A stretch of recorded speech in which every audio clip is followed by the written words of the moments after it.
नमस्कार, वास्तु लिविंग में आप सभी दर्शकों का बहुत बहुत स्वागत है। मैं हूं विकास नांगिया। दोस्तों, आपके ढेरों ईमेल्स और फैक्सेस हमें बता रहे हैं कि वास्तु लिविंग आपके दिलो-जाँ में किस तरह से रच बस गया है।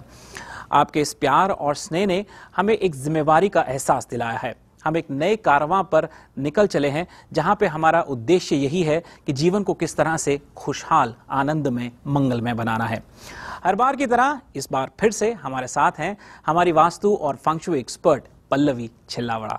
पल्लवी, आपका बहुत बहुत स्वागत है वास्तु लिविंग में। नमस्कार। शुक्रिया।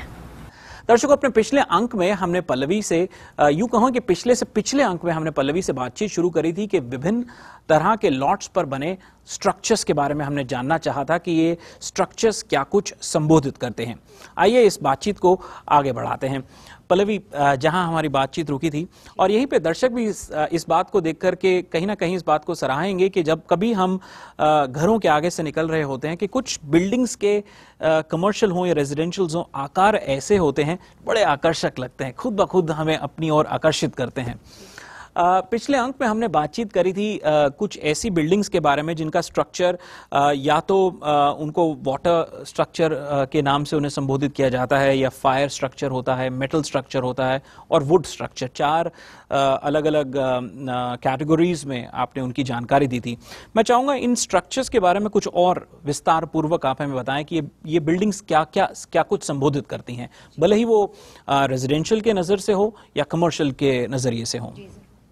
वास्तुशास्त्र के अंदर सबसे पहले इसी प्रोग्राम में हमने लॉट के बारे में बताया था कि वास्तु में कितने तरह के लॉट होते हैं। जब कोई आदमी एक नया घर बनाता है या नया कमर्शियल यूनिट बनाता है तो सबसे पहले उसका लॉट और उसके पैटर्न को वो चूज करता है। उसके बाद सेकंड स्टेज पे आ जाता है उसका स्ट्रक्चर, कि वो स्ट्रक्चर किस तरह से होना चाहिए।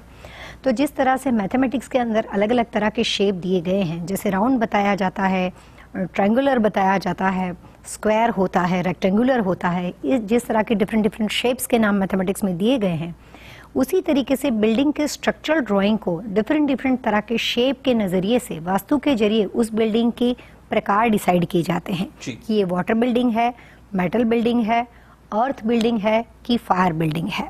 कोई भी बिल्डिंग के ऊपर अगर हमने पिरामिड जैसा शेप बना दिया है तो वो बिल्डिंग फायर बिल्डिंग में आ जाता है। पिरामिड का मतलब भी यही होता है। पीरा का मतलब होता है फायर और मीड का मतलब होता है बीच में एक इस तरह का शेप जिसके अंदर ऊर्जा राउंड फायर की तरह घूमती है, उस तरह के शेप को हम पिरामिड बोलते हैं। कई बार हम पिरामिड बोलते हैं, शेप के जरिए उसको जानते हैं, बट हमें मतलब नहीं पता होता है। तो पिरामिड का मतलब ही फायर एनर्जी को जनरेट करने वाला एक तरह का आकार, शेप माना जाता है।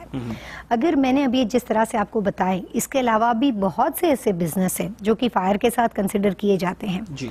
अगर रहने वाला आदमी फायर ग्रुप पर्सनालिटी का है और अगर उसको फायर वाले बिजनेस के साथ उसकी लेन देन है, इस तरह का हमें कोई वेयर हाउस बनाना है, जैसे इंक और स्टेशनरी रिलेटेड बिजनेस होते हैं, उसको भी हम कई बार पिरामिड शेप देते हैं।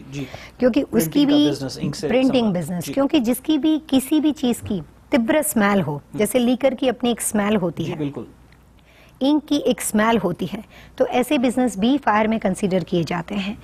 अगर आपने कमर्शियल यूनिट बनाया है तो आप बिल्डिंग के ऊपर शेप दे सकते हो। कई बार ऐसा होता है कि हमने रेडीमेड बिल्डिंग ले ली हो तो हमारे पास ऊपर सीलिंग के ऊपर कोई चीज शेप बनाने का मतलब नहीं रहता है। ऐसे केस में हम सीलिंग के अंदर भी पिरामिड पैटर्न दे सकते हैं। जैसे मैंने अभी सैन फ्रांसिस्को में एक वेयर हाउस का काम किया हुआ है, तो उनके कमर्शियल यूनिट में बहुत अच्छी मुझे हाइट मिल रही थी और मुझे उनके लिए कुछ शेप चाहिए थे। तो मैंने उनके शेप के अंदर जब उसकी फॉल सीलिंग डिजाइन की जाती थी तो उसके अंदर वो सारे पैटर्न्स दे दिए। तो ये शेप अप्लाई करने के बहुत सिंपल तरीके भी हैं। जरूरी नहीं होता हर वक्त आप बिल्डिंग के टॉप पे जाके ही कुछ बना दो। अंडर जो है फॉल सीलिंग से भी जो है काफी चीजें कर सकते हैं। हाँ, अगर आपके पास 8 फीट से ज्यादा किसी भी चीज की हाइट बनी हुई हो और अच्छी हाइट हो तो आप फॉल सीलिंग के अंदर भी कोई तरह का शेप दे सकते हो। यहाँ तक कि मैंने न्यू जर्सी के अंदर कुछ फार्मेसी बनाई हुई है। Pharmacy also fire related business, क्योंकि उसकी भी दवाओं की एक तीव्र स्मेल होती है। तो कई बार अगर हमें मान लो सीलिंग 10, 12 या 14 फीट जितनी सीलिंग मिलती हो तो हम कोई छोटा मोटा शेप बना सकते हैं, बट वहाँ पे भी पॉसिबल है। तो किसी भी शेप को बनाने के लिए ये बात आप जरूर ध्यान में रखिए कि जरूरी नहीं होता है कि रूफ से शुरू करें। हम सीलिंग के थ्रू जहां से भी हो सकता है हम ट्राई कर सकते हैं कि वो उस तरह के शेप के अंदर यानी कि उसके बीच में इंसान आना चाहिए, तो उसका हमें फायदा मिलता है।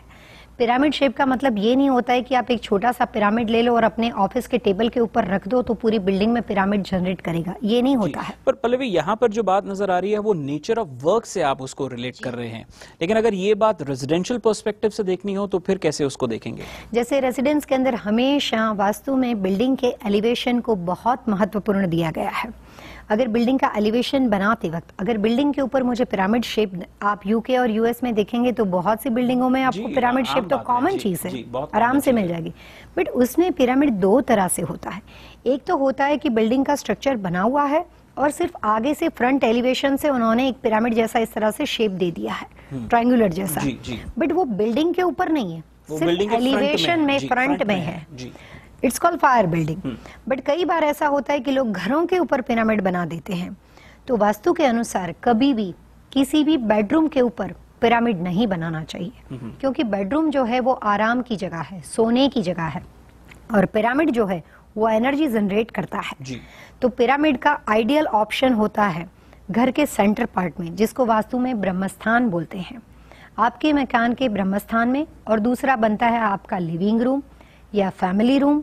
अगर आपका घर डबल हाइट बना हुआ हो तो ऊपर अगर आपको इस तरह से कोई शेप बनाने हो, जैसे बिल्डिंग के एक्सटर्नल लैंड में, लाइक आप एलिवेशन में ले सकते हो या फॉल सीलिंग के अंदर ले सकते हो, ऐसे भी आप शेप बना सकते हो। बट बेडरूम के ऊपर पिरामिड नहीं बनाना चाहिए। ये सारी डिस्कशन हमने पिरामिड के बारे में बोली। इस तरह से कई बार कुछ बिल्डिंग के एलिवेशन इस तरह से बनते हैं कि जिसमें ऊपर के शेप अस्पष्ट आकार के बने होते हैं, ऊपर से कई बार शेप नहीं होता है। ऐसे शेप को वास्तु में वाटर बिल्डिंग कहते हैं। दूसरी तरीके से देखने जाए तो जिसमें सबसे ज्यादा ग्लास का इस्तेमाल किया गया हो और मेटल का, जैसे ग्लास सबसे ज्यादा बना हुआ हो और उसमें ऊपर के एलिवेशन में अस्पष्ट आकार हो, तो ऐसे शेप वाली बिल्डिंग को भी वाटर बिल्डिंग बोलते हैं। तीसरा शेप आता है मेटल बिल्डिंग। जिस तरह से आप मॉस्क के ऊपर एक राउंड शेप देखते हो, कोई भी वर्ल्ड में आप एग्जीबिशन सेंटर या आप एयरपोर्ट देखेंगे तो एयरपोर्ट के ऊपर एक तरह की सीलिंग में एक तरह की पैटर्न्स बनी हुई होती है, ये सारे मेटल बिल्डिंग्स है। और फोर्थ होता है अर्थ बिल्डिंग। अर्थ बिल्डिंग जहाँ पे हम लोग आमतौर पे आदमियों के घर बनते हैं। ज्यादातर रेसिडेंशियल बिल्डिंग स्क्वायर और रेक्टेंगुलर में डिजाइन की जाती है, जिसके ऊपर कोई शेप नहीं दिया जाता, जिसका रूफ क्लीन होता है। ऐसे शेप वाली बिल्डिंग को वास्तु के अनुसार अर्थ बिल्डिंग कहते हैं। तो बिल्डिंग को देखने से आपको पता चल जाएगा कि ये वाटर बिल्डिंग है, अर्थ बिल्डिंग है, फायर बिल्डिंग है कि मेटल बिल्डिंग है। दर्शकों, हमें मालूम है कि आप वास्तु लिविंग में खूब दिलचस्पी ले रहे हैं और खास तौर पर इस विषय पर जिस पर हम चर्चा कर रहे हैं, इस दिलचस्पी को बरकरार रखिएगा। हम यूं गए और यूं आए एक छोटे से ब्रेक के बाद। आप बने रहिए हमारे साथ।